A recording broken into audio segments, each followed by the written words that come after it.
everyone, Mufeeda your mind and life transformational coach.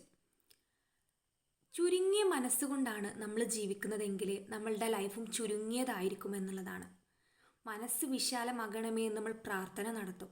മനസ്സ് വിശാലമാകുന്നതിന് വേണ്ടി നമ്മൾ ലൈഫിൽ പാലിക്കേണ്ട കുറച്ച് കാര്യങ്ങളുണ്ട്. അതിലൊരു കാര്യമാണ് പുസ്തകങ്ങൾ വായിക്കുക എന്നുള്ളത്. പുസ്തകങ്ങൾ വായിച്ചു കഴിഞ്ഞാൽ നമ്മളെ മനസ്സ് വിശാലമാകും. നമ്മളുടെ ലൈഫിൽ നടക്കുന്ന കാര്യങ്ങളൊക്കെ നമുക്ക് ആ ചുരുങ്ങിയ മനസ്സോടുകൂടി നോക്കി കാണുകയാണ് എന്നുണ്ടെങ്കിൽ നമുക്ക് എല്ലാ പ്രയാസത്തോടും പരിഭവത്തോടും കൂടിയാണ് നോക്കിക്കാണാൻ പറ്റുക. മനസ്സ് വിശാലമായി കഴിഞ്ഞാൽ എല്ലാത്തിലും നമുക്ക് സാധ്യതകൾ തേടാനും അതിലെല്ലാത്തിനും ചോദ്യങ്ങൾക്കപ്പുറം ഉത്തരങ്ങൾ തേടാൻ നമ്മൾ ശ്രമിച്ചുകൊണ്ടേയിരിക്കുന്നുള്ളതാണ്. മനസ്സ് വിശാലമാകുന്നതിന് വേണ്ടി ദിവസം 20 പേജെങ്കിലും മിനിമം പുസ്തകങ്ങൾ വായിക്കുക എന്നുള്ളതാണ്. സെൽഫ് ഡെവലപ്മെൻറ്റിന് വേണ്ടിയിട്ടും മൈൻഡ് പവർ യൂസ് ചെയ്യുന്നതിന് വേണ്ടിയിട്ടും നമ്മളുടെ ശക്തി അറിയുന്നതിന് വേണ്ടിയിട്ടുള്ള അറിവുകൾ തരുന്ന വിസ്ഡംസ് ഷെയർ ചെയ്യുന്ന പുസ്തകങ്ങൾ വായിക്കാൻ ശ്രമിക്കുക. മിനിമം 20 പേജെങ്കിലും ഓരോ ദിവസം കവർ